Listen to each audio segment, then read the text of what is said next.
Hanggang sa usaping superhero, may pambato rin tayong mga Pinoy. Mapapelikula o TV man, hanggang totoong buhay. May kayang humila ng truck gamit ang panga, tumulay sa manipis na lubid, at kumain ng nagliliyab na bagay. Wow! Amazing nga!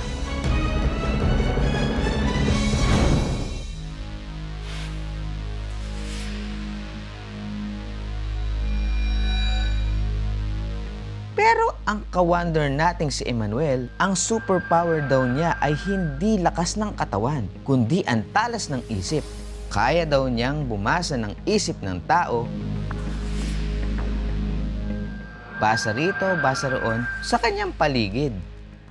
Just close your eyes and relax.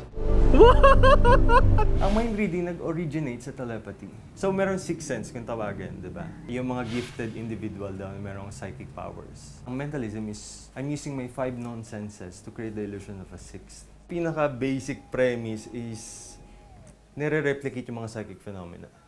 Bata pa lang daw si Emmanuel, nakagisna na niya ang mga bagay na may kinalaman sa paghasa ng kanyang utak mula sa kanyang ama na isa raw psychic healer. Lumaki ako na merong mga tarot cards sa bahay. Father ko, nung bata pa kami, tinitrain niya kami into meditation. Tapos, una talagang hindi nag-make sense. Sabi, nasa isip ko parang normal thing lang yung na ginagawa ng bata. Ngayong araw, sasampulan niya tayo ng kanyang mind-blowing, mind-reading power. Excuse me guys, pwede kayong umistorbo saglit? This is about mind reading and mentalism. If okay lang kayo maging participant, I want you to imagine a blank screen in front of you.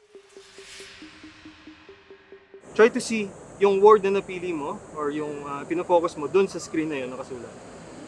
Ginagawa mo siya ngayon. I want you to think of the first letter ng word na yun. I'm getting R.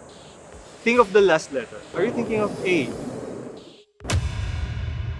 Yung first letter, R.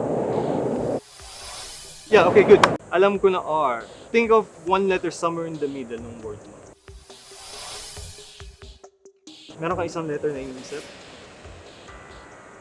Janine, I'm getting B. Yes? Good. Good.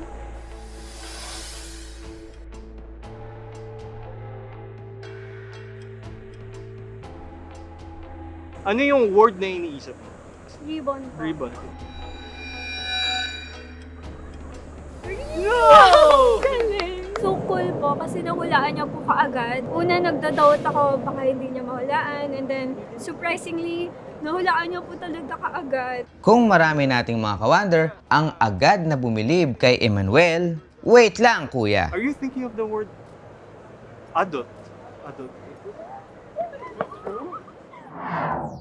So July 12 ngayon, katatapos ko lang magsulat ng ilang details and vision ko sa kung anong pwede mangyari on the day of our shoot. May pinadala siya sa aming selyadong envelope.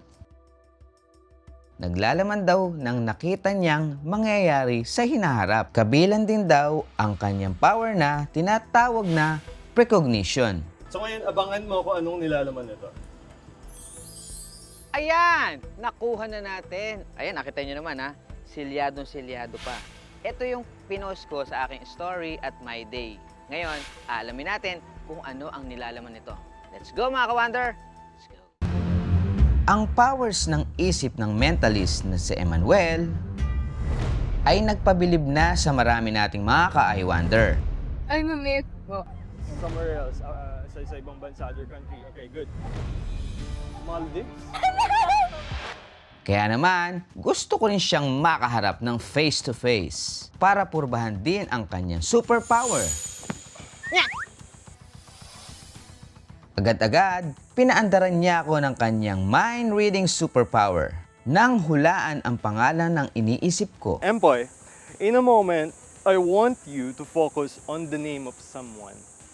Alam ko meron na, mag-focus ka lang doon sa name na yun. I want you to imagine in your mind as if parang pinapakilala mo siya sa akin. Next time you meet Cecil, please say hi for me. Oh shucks, man! Wait lang. Bakit alam mo? Wow! Amazing! Wait! There's more! At di pa dyan nagtatapos ang banding namin ni Emmanuel, the Mentalist. Empoy, remember few days ago, nagpadala ako sa'yo ng envelope. Ayan! Yes. Okay, nasalyado. Katulad na napag-usapan natin, hindi nabuksan, hindi nagalaw, correct? Hindi.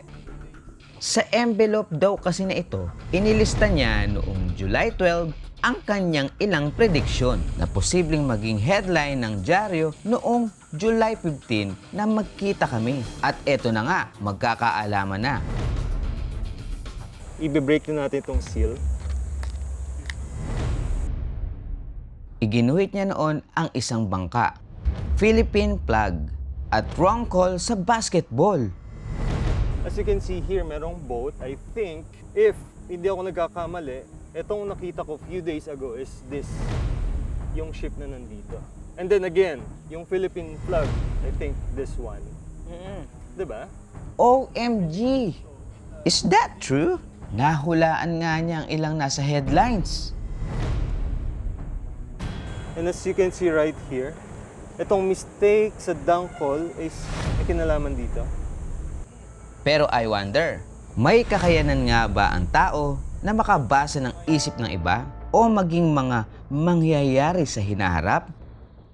Maraming factors yon kung paano sila nagiging adept, no? Nagiging bihasa sa kanilang pag-mind read. Very sharp, no? And maaaring through time and experience niya ay mas lalo pa niyang na-improve ang kanyang cognitive abilities like association, memory, yung kanyang judgment, ang kanyang focus, concentration. So, pwede din kasing i-train ang ating brain. Save the best for last! At ako naman ang magbabasa ng isip ng ibang tao. As a mind reader. At ang aming napili, mga namamasyal sa park, This time, gagawa tayo ng isang mind reading exercise. Okay? Walang ibang magbabasa ng isip mo kundi si Empoy. at syempre pa, kailangan ko ng gabay mula sa mind reader na si Emmanuel. Ana, would you please remind to yourself the word you think? I think nagsisimula yan sa letter V. Batangas. Voltron. Meron akong pen dito. Sulat mo lang sa kamay mo kung ano yung tingin mong word na iniisip niya. For the first time, padabihin mo ngayon out loud para marinig na Empoy, ano yung word na iniisip mo? Vietnam. Oy! Pakita mo sa kanya. Pakita mo. Sana tumama ka. Tumama ka nga! Oh, ang galing, guys! Guys. Ayun, galing. This is my first time, guys. Galing. Galing. Galing. Parang kumukunik Kumukunik yung sinasabi niya, tapos basta naka-focus lang ako. Mind reading is a skill. It takes practice, experience, and through itong practice and experience over time, ay mas nagiging perfect ang kanyang pagbasa ng mind ng ibang tao. Talas ng isip man o lakas ng katawan, syempre ang power na ito, gagamitin lang natin sa kabut.